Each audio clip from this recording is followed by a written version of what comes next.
Acordo de colaboração premiada de Antônio Palocci Filho, item 3.11, denominado IPI Exportação. O IPI Exportação foi uma queda de braço de grande porte que houve entre o Ministério da Fazenda e o conjunto de empresas exportadoras antigas e novas no Brasil. Era uma demanda calculada em torno de 200 bilhões de reais e que estava toda ela em processo subjúdice, né? A maioria das empresas não pagaram esses valores à Receita pelo entendimento de uma legislação passada, e a Receita cobrava com multa todas essas empresas esses valores. Quando eu me tornei ministro da Fazenda, teve um grande embate em relação à IPI exportação que ocorreu no STJ, onde as empresas estavam muito próximas de ganhar essa ação contra o governo. Eu tive uma atuação particular, pessoal, falando com vários ministros do Superior Tribunal de Justiça, no sentido de que seria errado a validade desse imposto, que ele estava extinto, na verdade. As empresas estavam utilizando esse crédito, mas ele estava extinto. E obtivemos uma vitória no STJ, o Tesouro Nacional, nessa oportunidade, que foi a partir de uma ação liderada pelo então ministro do STJ, Luiz Fux, que depois veio a se tornar ministro do Supremo Tribunal Federal. Foi nessa época que conheci o ministro Luiz Fux, e ele até disse que talvez mudasse de posição, que ele estava defendendo o prédio, mas ele estudou a questão, então, e acabou liderando a posição de recusa de dar validade ao imposto, considerando de fato que ele estava extinto. Quando chegou 2009, o fim do ano de 2009, era um ano antes da eleição de 2010. É muito comum, há um ano antes de uma eleição, o empresariado criar um tema de grande porte, normalmente tributário, para que ele possa, na negociação desse tema, trabalhar o financiamento das campanhas dos políticos com dinheiro público. Então você vai no Congresso, busca um benefício de 1 bilhão, e doa 100 milhões. Você busca um benefício de 10 milhões e doa 5 milhões. Na verdade, é uma forma de fazer com que a campanha futura seja paga com recurso público. Isso é muito comum. Então, todo fim do ano anterior à eleição, você vai ver uma demanda de grande porte empresarial apresentada ao Congresso Nacional. Ela tem o foco, normalmente essa demanda é aprovada massivamente pelo Congresso, porque 70% dos deputados estão vinculando o pagamento de sua campanha a esse projeto. Isso aconteceu várias vezes no Congresso Nacional, sempre mais ou menos nessa data. Nesse ano de 2009, véspera da eleição de 2010, o tema era IPI exportação. Os empresários inconformados com a decisão do STJ e sabendo que o STF ia tomar uma decisão sobre IPI exportação, concentram uma atuação no Ministério da Fazenda, na Fiesp de São Paulo, e no Congresso Nacional, e conseguem convencer a maioria das lideranças a colocar uma emenda num projeto que era relativo ao tema Minha Casa Minha Vida. Eles colocam uma emenda que daria a validade a esse imposto já extinto para os empresários exportadores, num valor que tinha contas variadas, mas variava entre 100 e 200 bilhões o valor envolvido nessa discussão. Foi muito explícito essa operação, porque ela ficou desajeitada, ela ficou escandalosa, na medida em que não era um jabuti na árvore, era um zoológico em cima de um arbusto. Então, porque, na verdade, se pôs uma emenda de 200 bilhões num projeto de poucos milhões relativo à habitação popular. Então, essa discussão, o encaminhamento dela ficou uma exposição muito negativa para o Congresso Nacional, para quem lida com a política, para quem acompanha os acontecimentos lá. Mas, de qualquer forma, o pleito era de tal importância que alguns empresários, entre eles os três que mais fortemente mobilizavam em torno disso, Benjamin Steinbuch, Marcelo Odebrecht e Rubens Ometo, ofereceram para as lideranças partidárias financiamentos extraordinários de campanha. O Marcelo Odebrecht chegou a me falar que a campanha de 2010 estaria toda paga com a aprovação desse projeto, que nós não precisaríamos nos preocupar com o fator financeiro da campanha de 2010 se esse projeto, que era de número 4, AMP 460, fosse aprovado com essa emenda. O relator desse projeto era o deputado André Vargas, na época deputado do PT. Quando desse assunto, eu levei ao presidente Lula, e o presidente Lula ficou interessado em aprová-lo. Pediu para eu conversar com o Guido inicialmente queria aprová-lo também, ele estava fazendo discussões com a Fiesp, não é? E essas discussões com a Fiesp, ele estava achando que era bom buscar no Congresso uma maneira de resolver essa pendência. E pediu o Guido para que eu acompanhasse isso e o informasse. Bom, a coisa andou, mas andou de uma maneira muito ruim, no sentido de que os empresários não tiveram limites na demanda e esse processo foi se desenvolvendo a ponto de ficar muito caro e muito desajeitado, na verdade. Ele não tinha o mínimo de razoabilidade, ele era uma tomada de recursos do Tesouro de maneira quase escandalosa. Veja que e ainda era uma emenda a um projeto de casa popular. Até tinha uma coisa que circulava no Congresso que o projeto era Minha Casa Minha Vida e a emenda era Meu Jatinho Minha Vida. Isso circulava boca pequena no Congresso. Então, nessa oportunidade, eu fui ao Lula e ao Guido. O Guido também já estava desistindo de aprovar o projeto, ele percebeu que não estava adequado a formulação do projeto.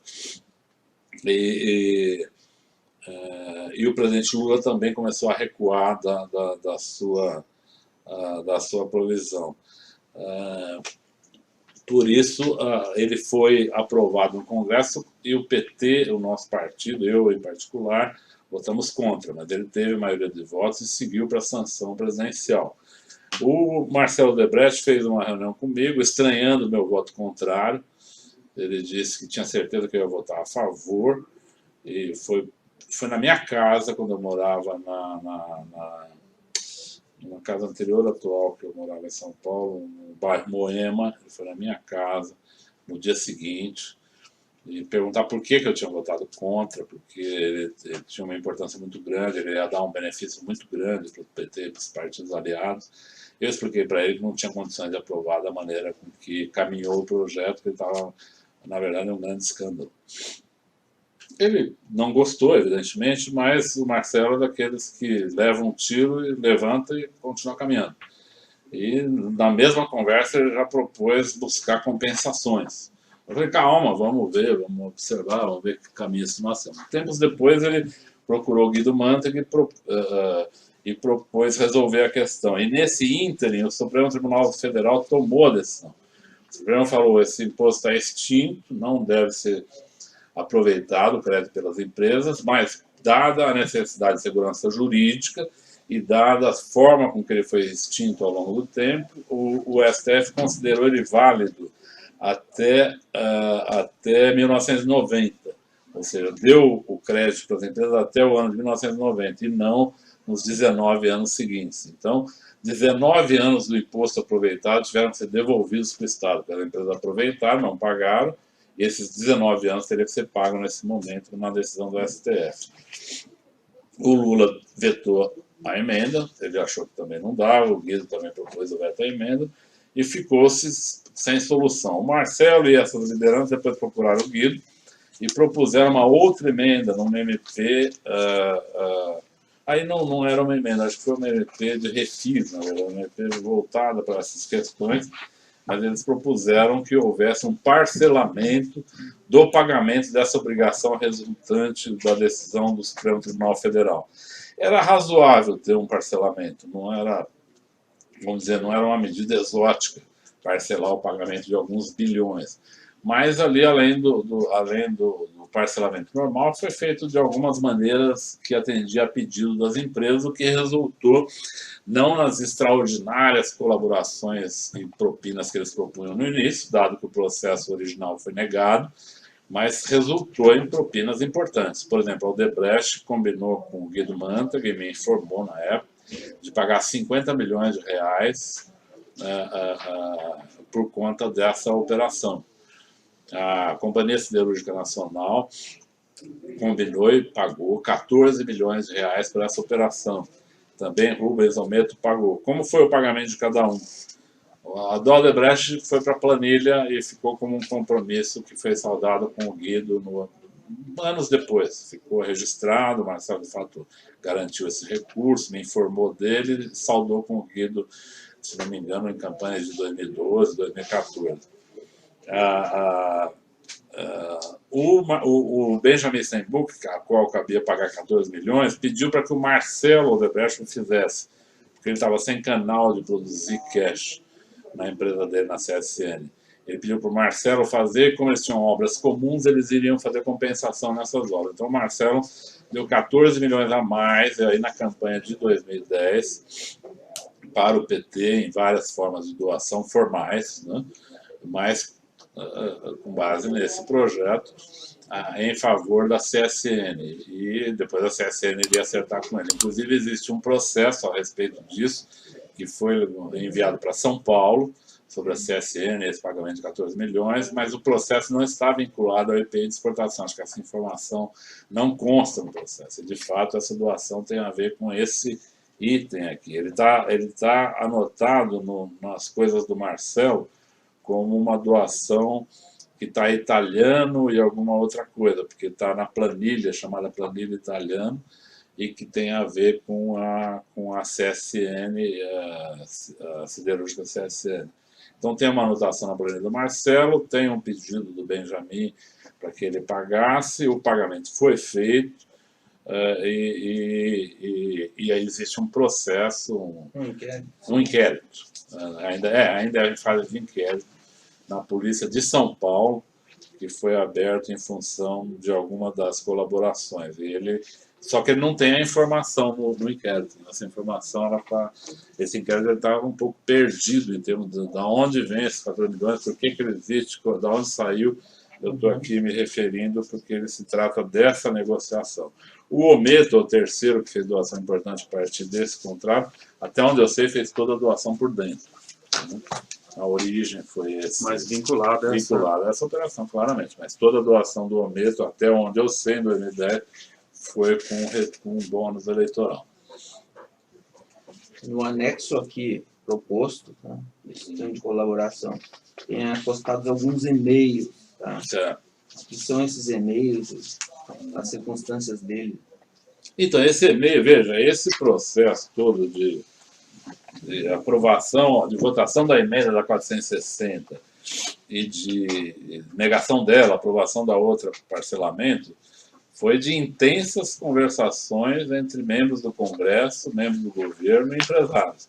Esses e-mails que nós anexamos aí constam de inquéritos e procedimentos investigativos da Lava Jato, alguns eu consto como réu, e eles dizem respeito principalmente à comunicação de Marcelo Odebrecht comigo e com outras pessoas do governo, com outras empresas, a respeito dos procedimentos para essa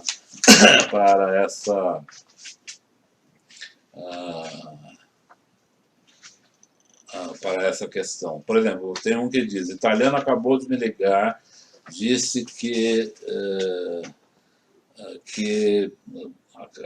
Guido Mantega manipulou a informação para o presidente. Vai estar com o presidente na segunda ou durante o final da semana. Combinamos de nos encontrar amanhã às 16 horas. Ele mesmo pediu, além dos argumentos para a sanção, um veto parcial que levassem alternativas para nos compensar. Isso é depois da visita do Marcelo à minha casa, e aqui ele está falando de mim. O italiano, aqui é uma história longa, esse negócio do italiano, muitas vezes quando ele fala italiano sou eu, muitas vezes não sou eu. Algumas vezes é o Guido, algumas vezes é um italiano de fato, que tinha uma relação com ele, outras vezes sou eu. Nesse caso sou eu, ele está falando da reunião que ele teve comigo. Por quê? Ele vai me questionar o voto, de eu ter votado contra, eu falo que não tem hipótese de votar a favor. Aí ele pede para eu pedir para o Lula não vetar, eu falei não, eu vou no Lula pedir para ele vetar. Aí ele pede um veto parcial e eu peço para ele, é isso que ele pede aqui para o diretor dele, razões para um veto parcial. Eu falo, me mande as razões, vou analisar, vou ver e tal. Mas eu acho, aí ele fala, ou então alternativo. Eu falo para ele, é melhor trabalhar com alternativo, porque isso aqui eu não vejo chance. É exatamente discrepado. No final de semana, combinamos de nos encontrar amanhã às vezes vai. Ele mesmo pediu, além dos argumentos para a sanção veto parcial, que levássemos alternativas para nos compensar. Então isso corresponde à minha conversa com o Marcelo e ao encaminhamento que ele dá para os diretores depois de estar na minha casa. O outro é também coisa do mesmo sentido. Houve alguma conversa posterior a esses e-mails aqui? Sobre esse assunto? Sobre esse assunto, várias. retomado, várias. Esse assunto envolveu dezenas de reuniões com muitas empresas, mas principalmente essas 3 grandes, umas 10 empresas de grande porte estavam envolvidas nisso. São grandes empresas exportadoras. Todas elas tinham pendências judiciais bilionárias. Eram de 1 a 3, 4 bilhões que estavam pendentes dessas decisões da lei e do STF. E depois, quando o STF pacificou a questão, o pagamento tinha que ser feito, e eles não tinham mais recurso a fazer, e aí eles começaram a reivindicar, então, o parcelamento. E fazer um parcelamento, você pode fazer um parcelamento X ou Y, você pode fazer facilitado ou dificultado, uma taxa de juros tal ou qual. Então, tudo isso podia ser discutido. Então, criou-se, eles pagaram tudo que devia, mas num critério de parcelamento mais favorável. E por isso deram contribuição.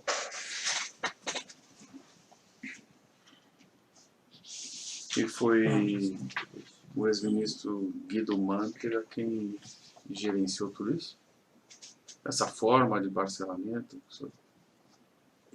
Não, veja, quando se trata do detalhe de uma medida provisória, a nível da elaboração dela, mais técnico, é o ministro que faz. Isso é feito no Ministério. O Marcelo até me encaminhava, fale com ele do item tal, do item tal, do item tal. Eu falava, Marcelo, eu como deputado não trato de item tal com o ministro. Isso é a parte técnica. Nem o ministro trata isso. Tem um grupo técnico que faz esse trabalho. Então mande seu advogado e lá no Ministério eles vão recebê-lo, ele argumente. Faça seu trabalho no Ministério. Não adiantava verificar. O Marcelo era de despachar, né? Chegava um negócio do advogado, ele mandava para mim. E às vezes era um item completamente técnico. Né? Então eu devolvia para ele, Marcelo, isso aqui eu não vou mexer com isso de jeito nenhum. Isso aqui é a turma lá dos economistas, advogados do Ministério que está cuidando. Você põe a tua turma lá para brigar. Aqui nós vamos votar uma decisão central sobre o parcelamento, ponto final. Mas o Marcelo não era assim. O Marcelo se metia em tudo na empresa. Ele recebia e-mail de todos os setores e passava para nós uma parte enorme desses e-mails, demandas de tudo quanto é significado.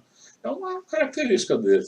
O senhor sabe se especificamente no texto da 470 ficou aos moldes do que pretendia a Odebrecht, as demais empresas? Ele me disse que ficou, ao final ficou bem razoável, vamos dizer. Não ficou 100% do que ele pediu, mas ficou perto do que ele pediu. E alguma participação no próprio texto?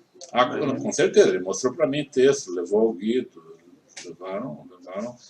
Muitas vezes eles apresentavam um modelo do que eles queriam já em forma de texto legal.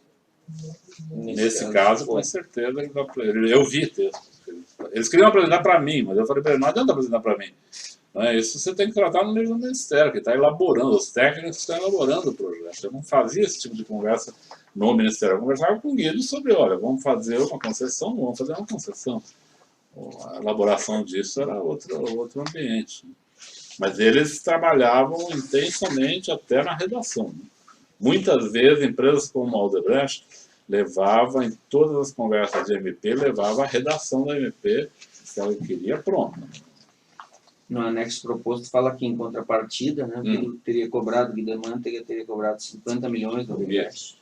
Ocorreu, como é que o senhor ficou sabendo? Isso o Guido me falou, o Marcelo me confirmou, o Guido me confirmou. Isso, sim. Não vejo, assim, pode ser que o Guido negue, mas eu fiquei sabendo pelos dois. Vinculado a essa conta. Isso está registrado na planilha da Odebrecht. O Marcelo disse que gostaria de não disponibilizar esse dinheiro para mim em contas que eu estava administrando, que ele tinha feito uma combinação para disponibilizar para o Guido. Eu falei que não tinha problema nenhum. que ele poderia tocar isso com o Guido, então ele foi acertar isso com o Guido na campanha de 12, 14, está lá registrado, e a CSN é a mesma coisa. A CSN também está nos registros da operação de propina da Odebrecht, porque o Benjamin pediu para o Marcelo pagar e pagou no mesmo sistema. Não é? Então vocês vão encontrar nos registros lá do Odebrecht 14 milhões, não sei se foi uma parcela ou várias, da CSN. O do Rubens Almeida não. O Rubens Almeida foi uma doação com bônus eleitoral direto, mas foi com parte dessa operação. Contraprestação dessa operação. Mais alguma coisa?